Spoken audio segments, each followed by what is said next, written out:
Na Zvezo društev gluhih in naglušnih Slovenije je do 2. decembra prispelo 16 predlogov za kretnjo leta. Nato je komisija izbrala 5 kreten, ki so se uvrstile v glasovanje. Poglejmo izbor komisije. Vse je v naših rokah. Kretamo tako. Vse moči naše roke. To je naslov razstave na Jakopičevem sprehajališču, ki jo je pripravila Hiša znakovnega jezika Zveze društev gluhih in naglušnih Slovenije. Menta. Marca 2022 je zaživela oddaja o ljudeh med nami. Predstavlja zgodbe, strokovne nasvete in izkušnje s področja skrbi zase, osebne rasti in medčloveških odnosov.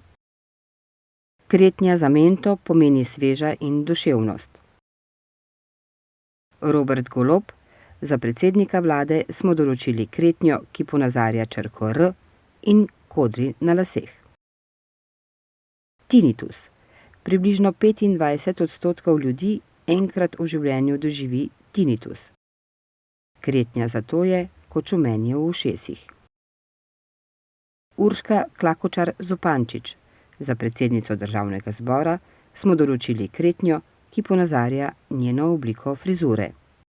Zdaj ste na vrsti vi, da do 13. januarja 2023 glasujete za kretnjo leta na spodnji povezavi.